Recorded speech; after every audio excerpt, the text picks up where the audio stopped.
Kalau tuan-tuan perhatikan, sebahagian daripada pemimpin-pemimpin yang ada dalam negara kita sekarang ini, mereka suka menggunakan ungkapan lebih baik kita mempunyai pemimpin yang kafir tetapi adil daripada kita mempunyai pemimpin yang Islam tetapi zalim. Ungkapan-ungkapan ini keluar daripada beberapa pemimpin yang tuan-tuan sedia maklum, dan isu ini timbul khususnya apabila sebahagian daripada rakyat mempertikaikan pelantikan ketua hakim negara, pelantikan peguam negara dan beberapa jawatan strategik yang ada dalam negara kita pada hari ini. Sidang hadirin mukminin, apabila kita bercakap tentang istilah ini, kita ingin mengetahui perkataan ayyuhumal afdal. Antara dua ni, mana lebih afdal, mana lebih baik, mana yang lebih utama? Antara al-hakim, al-kafir, al-adil, ataupun al-imam, hakim kafir tetapi adil, ataupun al-hakim al-muslim ataupun al-mu'min tapi al-zalim, tapi dia zalim. Maka ini dibahaskan oleh para sarjana Islam, sebab ungkapan-ungkapan ini sering dimainkan oleh pemimpin-pemimpin yang beragama Islam sendiri untuk menunjukkan bahawa lebih baik kita ada pemimpin yang bukan Islam tapi adil. Sidang hadirin mukminin, kalau kita rajin untuk mencari, kita perlu tahu yang pertamanya perkataan ini milik siapa? Who's the owner? Pemilik kepada perkataan ini. Yang kedua, kita mesti mengetahui konteks, suasana sewaktu ungkapan ini diucapkan. Maka kerana itu para sarjana Islam mengatakan bahawa perkataan ini adalah dimiliki oleh seorang yang bernama As-Sayyid Ibn Tawus.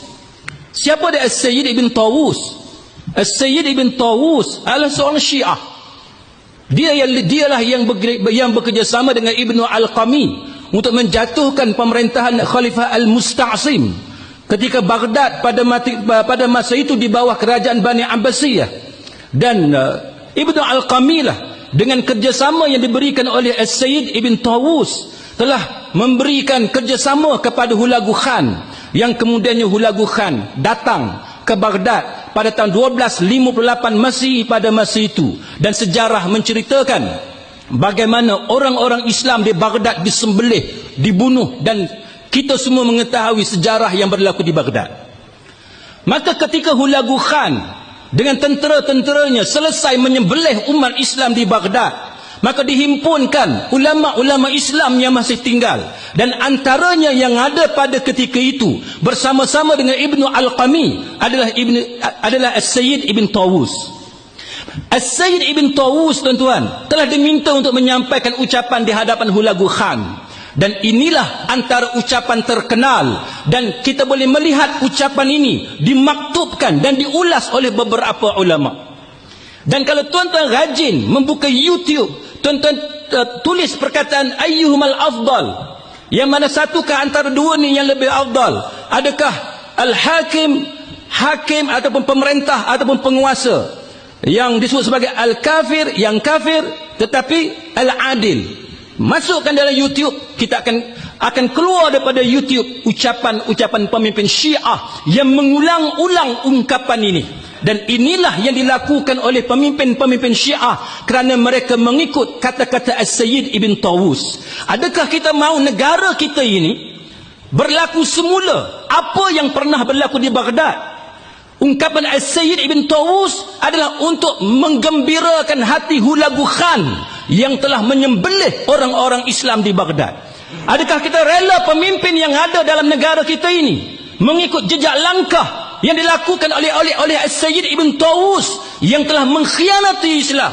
Dan kerana itulah ulama-ulama Islam apabila berbicara tentang kejatuhan kerajaan Islam Bani Abbasiyah di Baghdad mengatakan bahawa sama ada dua sahaja kemungkinan. Kedua-dua mereka, iaitu Ibnu Al-Qami dan juga As-Sayyid Ibn Tawus, dua sahaja kemungkinannya. Sama ada dia Syiah ataupun dia munafik ataupun dia adalah kedua-duanya sekali. Saudara-saudari muslimi muslimat sekalian, ungkapan ini jugalah yang ditulis dalam kitab-kitab Syiah. Ditulis dalam kitab-kitab Syiah, dan kita hairan macam mana pemimpin yang beragama Islam dalam negara kita sekarang ini, yang menang dalam pilihan raya baru-baru ini, boleh mengulangi ungkapan-ungkapan yang ada dalam kitab-kitab Syiah. Saudara-saudari muslimin muslimat sekalian, sebab itu kita kena tahu siapa pemilik kepada ungkapan ini, apa motif dia, dan apa suasana yang berlaku pada ketika itu. Dan jikalau kita biarkan keadaan ini berterusan dalam negara kita, maka dia bukan sahaja menggugat raja-raja Melayu, bukan sahaja menggugat sultan dan juga yang di Pertuan Agong yang ada dalam negara kita, tetapi dia akan juga menggugat peranan-peranan yang perlu dimainkan oleh raja-raja Melayu dalam negara. Dia kata, lebih baik pemimpin yang kafir tapi dia adil daripada pemimpin Islam tapi dia zalim. Dengan alasan tu kita lantik ketua hakim negara, peguam negara dan pemimpin-pemimpin yang lain terdiri daripada orang-orang bukan Islam. Bermakna kita mengiyakan bahawa sekarang kita sudah ketandusan pemimpin Islam yang adil. Mana orang Islam dah tak ada dah yang adil. Cuma yang adil sekarang ni hanya orang bukan Islam sahaja. Adakah itu realiti? Adakah itu fakta? Apa justifikasi kita? Apakah support yang kita ada untuk mengatakan bahawa sekarang ni semua orang Islam ni jahat belaka? Ini bahaya tuan-tuan sekalian.